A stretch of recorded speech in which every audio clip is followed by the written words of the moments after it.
तुम्हाला लोकशाहीची भाषा आठवत नव्हती? 2.5 वर्ष महाराष्ट्राची कार्यालयामध्ये आयोजित या पत्रकार परिषदेमध्ये आपल्या नमस्कार. भारतीय जनता पार्टी प्रदेश कार्यालयामध्ये आयोजित या पत्रकार परिषदेमध्ये आपल्या सगळ्यांचं स्वागत.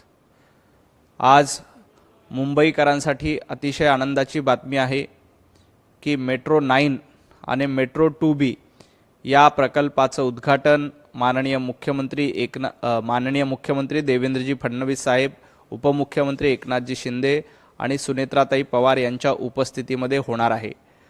हा मेट्रोचा प्रकल्प म्हणजे मुख्यमंत्री देवेंद्रजी फडणवीस यांचं हे स्वप्न होतं की मुंबईमध्ये मेट्रो सुरू झाली पाहिजे आणि मेट्रोमधनं सर्वसामान्य नागरिकांना प्रवास करता आला पाहिजे. त्याचंच उद्घाटन मेट्रो 9 आणि मेट्रो 2B चा आज होणार आहे. या निमित्ताने चेंबूरपासनं मंडाळ्यापर्यंत ही मेट्रो सुरू होईल, ज्याच्यामध्ये सर्वसामान्य नागरिकांना कनेक्टिव्हिटी जोडण्याचं काम या मेट्रोच्या माध्यमातून केलं जाणार आहे. काँग्रेसच्या काळामध्ये मुंबईमध्ये फक्त एक मेट्रो होती, तर आता देवाभाऊंच्या नेतृत्वात जवळपास 11 प्रकल्पाचं काम सुरू आहे. त्यातल्या 2 प्रकल्पाच्या काही टप्प्यांचं आज मुख्यमंत्री देवेंद्रजी फडणवीस साहेब यांच्या हस्ते उद्घाटन होणार आहे.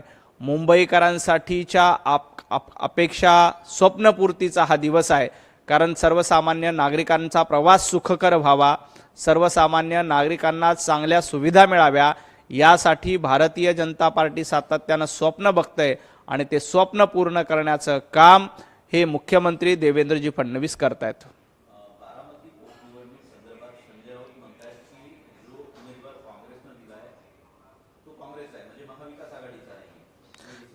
नाही, संजय राऊतांचं कन्फ्युजन आहे. संजय राऊतांना कळत नाही की तो उमेदवार काँग्रेसचा आहे का महाविकास आघाडीचा आहे.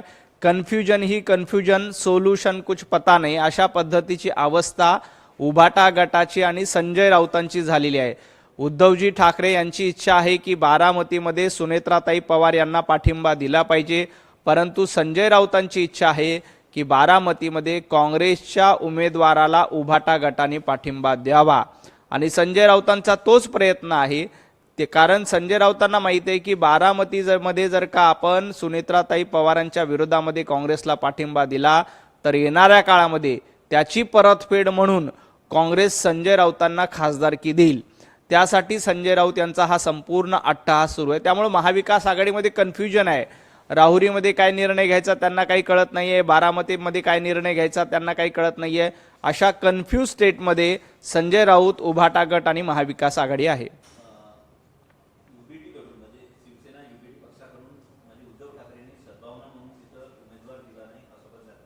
नाही, असं त्यांनी सांगितलं नाही. ते म्हणतात की आम्ही निर्णय घेऊ. तुम्हाला निर्णय घेता येत नाही. एका बारामती विधानसभेच्या पोटनिवडणुकीबद्दलचा निर्णय घेता येत नाही, कारण 2 गट पडलेत. एका बाजूला संजय राऊतांचा गट आहे जो काँग्रेसला पाठिंबा द्यायला इच्छुक आहे, दुसऱ्या बाजूला उद्धवजी ठाकरे यांचा गट आहे जो सुनेत्राताई पवारांना पाठिंबा देऊ इच्छितोय. त्यामुळं उभाटा गटामधली ही गटबाजी बारामतीच्या निवडणुकीनिमित्त चव्हाट्यावर आली आहे. यांना लक्षातच येत नाही की आपल्याला नेमकं काय करायचंय. आणि संजय राऊतांची आजची पत्रकार परिषद म्हणजे त्याचं एक द्योतक होतं की प्रचंड कन्फ्युजन, म्हणजे बारामतीच्या विधानसभेच्या पोटनिवडणुकीबद्दल नेमकं काय करायचं याचा साधा निर्णय ना संजय राऊतांना घेता येतोय ना उद्धवजी ठाकरे तुम्हाला घेता येतोय. अशा पद्धतीचं कन्फ्युजन तुमच्या पक्षामध्ये झालेलं आहे.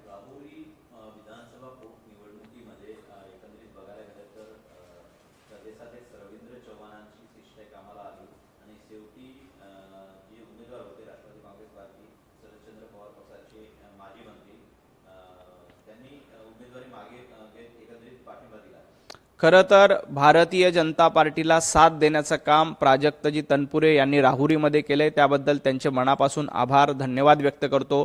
काल माननीय प्रदेशाध्यक्ष रवींद्र चव्हाणजी, राधाकृष्ण विखे पाटील यांनी त्यांची जाऊन भेट घेतली, त्यांच्या संपूर्ण प्रश्न ऐकून घेतले आणि त्यानंतर राहुरीच्या संपूर्ण विकासासाठी म्हणून प्राजक्त तनपुरे यांनी भारतीय जनता पार्टीला पाठिंबा दिला. आणि हा अशा पद्धतीचा पाठिंबा दिला आणि त्यानिमित्ताने तिथे पोटनिवडणूक होते आणि त्या पोटनिवडणुकीमध्ये भारतीय जनता पार्टीच्या उमेदवाराला साथ देण्याचं काम त्यांनी केले, त्याबद्दल त्यांचे मनापासून आभार.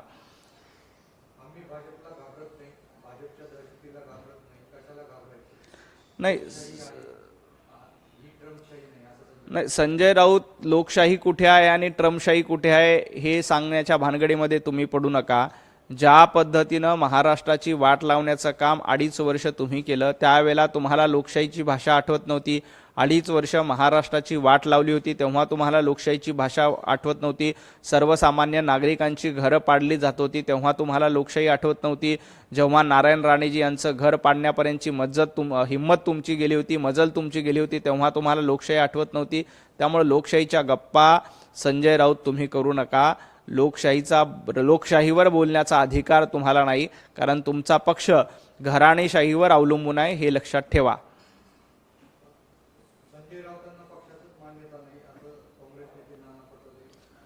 नाही, संजय राऊतांना पक्षात काय कुठेही मान्यता नाही आहे, परंतु संजय राऊतांचा प्रयत्न असा आहे की येणाऱ्या काळामध्ये संजय राऊतांच्या माध्यमातून काँग्रेसला पर्यायी नेतृत्व म्हणून संजय राऊतांचं होऊ शकतं असं संजय राऊतांना वाटतंय. की महाराष्ट्रातल्या काँग्रेसमध्ये ना हर्षवर्धन सपकाळ यांना किंमत आहे, नाना पटोले यांना किंमत आहे, विजय वडेट्टीवार यांना किंमत आहे. त्यामुळं संजय राऊतांना असं वाटतंय की राहुल गांधींना इम्प्रेस करून आपण महाराष्ट्र काँग्रेसचं नेतृत्व करू शकतो. त्या दिशेनं संजय राऊत प्रयत्न करतात. म्हणून रोज उठून सामनाच्या अग्रलेखामध्ये संजय राऊत हे काँग्रेसला सल्ले देतात, राहुल गांधींना सल्ले देतात की महाराष्ट्राची काँग्रेस नेमकी कशी चालवली पाहिजे. संजय राऊत, तुम्ही तुमचा उभाटा गट पूर्ण खड्ड्यात घालवला. येणाऱ्या काळामध्ये आता तुम्ही काँग्रेसला देखील, जे ऑलरेडी खड्ड्यामध्ये आहे, त्याला आणखी खड्ड्यामध्ये घालण्याचं काम संजय राऊतांच्या माध्यमातून केलं जाईल.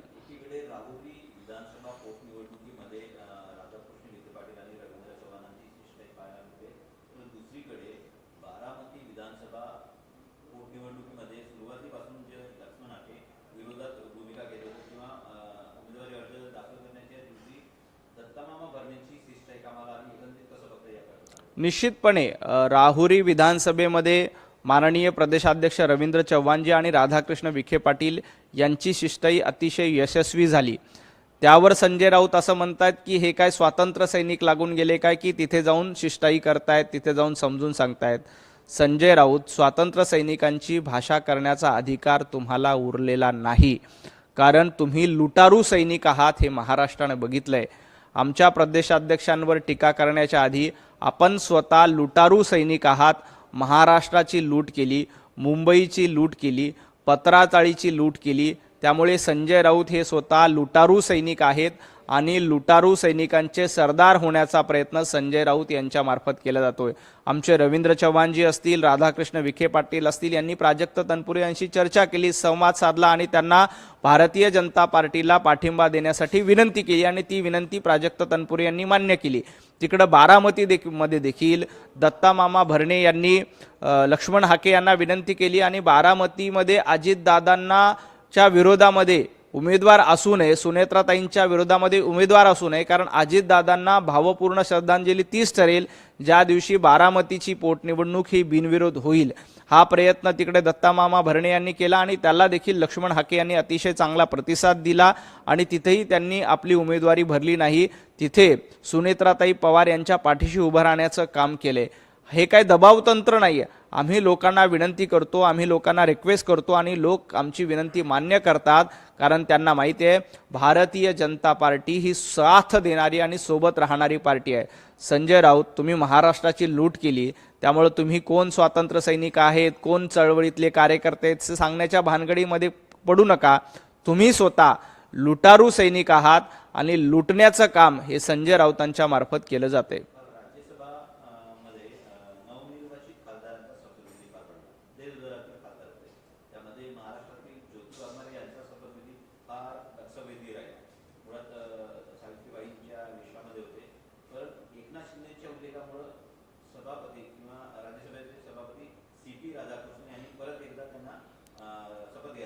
नाही, कुठल्याही लोकशाहीच्या सभागृहामध्ये शपथ घेताना नसता काही एक नियमावली असते, ती नियमावली पार पाडावी लागते. त्या नियमावलीनुसार, कारण ती नियमावली पार पाडली नाही तर ती शपथ वैध ठरत नाही, त्यामुळे त्यांना पुन्हा एकदा शपथ घ्यावी लागली. पण ज्योतिताई वाघमारे या सर्वसामान्य कुटुंबातून आलेल्या कार्यकर्त्या आहेत. सर्वसामान्य कार्यकर्त्यांना संधी देण्याचं काम, न्याय देण्याचं काम एकनाथजी शिंदे यांच्या मार्फत केलंय.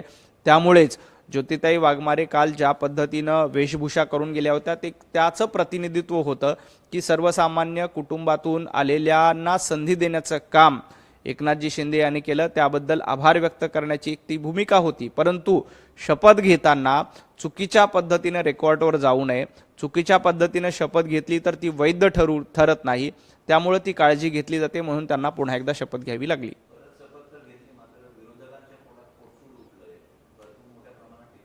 नाही, विरोधकांना काही काम नाहीये, तुम्हाला जनतेने लाथाडलेला आहे, तुम्हाला जनतेने नाकारलेला आहे, अशा पद्धतीचे काही नियम असतात, काही परंपरा असतात, त्या पाळावे लागतात। आपण त्या नियम आणि परंपरा पायदळी तोडवल्या तर त्याचं एक औचित्यभंग होतं, त्यामुळे अशा पद्धतीचे नियम पाळले नाहीत तर येणाऱ्या काळामध्ये अशा प्रथा परंपरा सुरू होतील। त्यामुळे सभागृहामध्ये असेल, संसदे असतील, त्या ते नियम पाळले पाहिजे, एवढीच अपेक्षा आहे।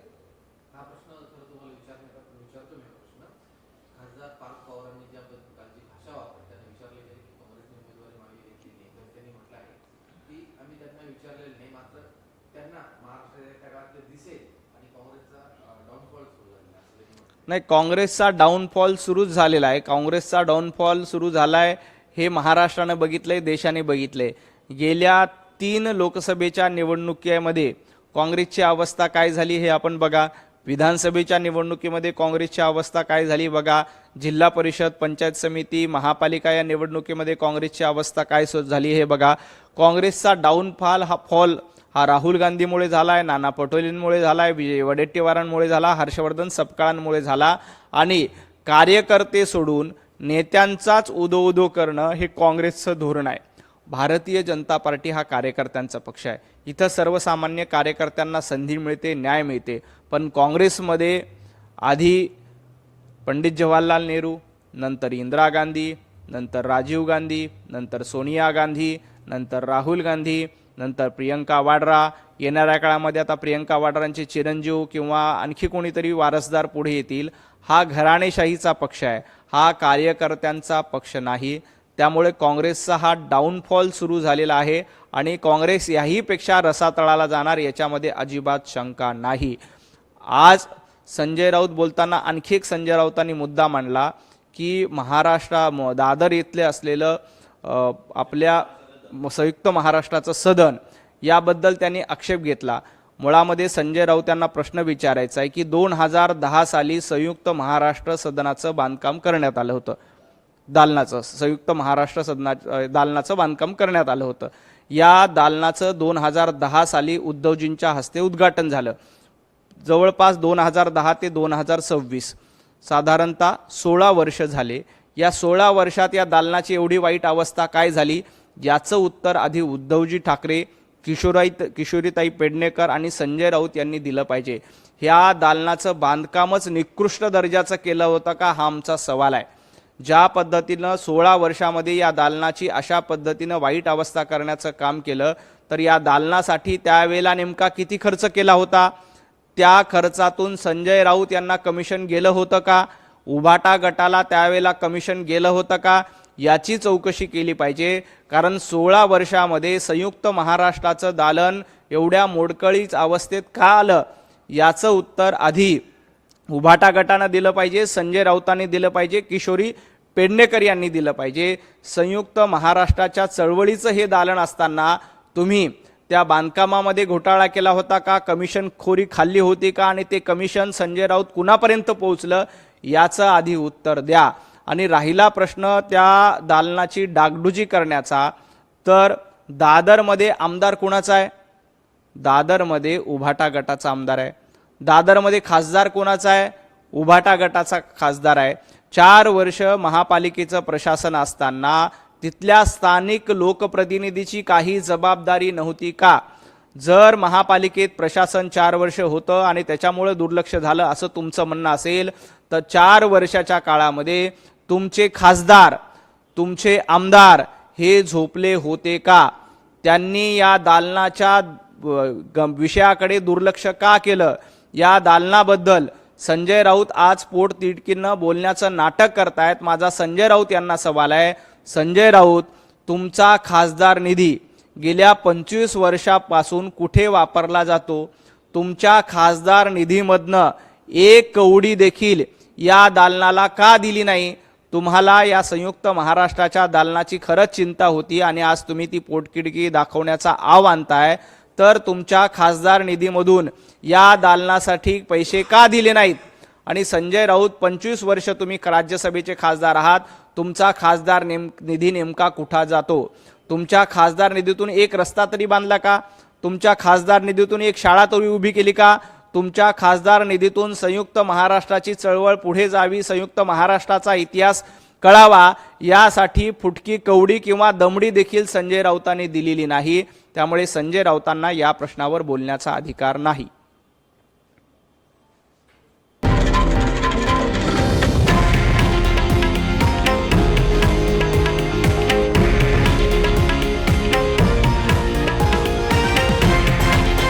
हे आहे देशातील नंबर 1 न्यूज नेटवर्क आणि आपण पाहत आहात TV9 मराठी, एकमेव.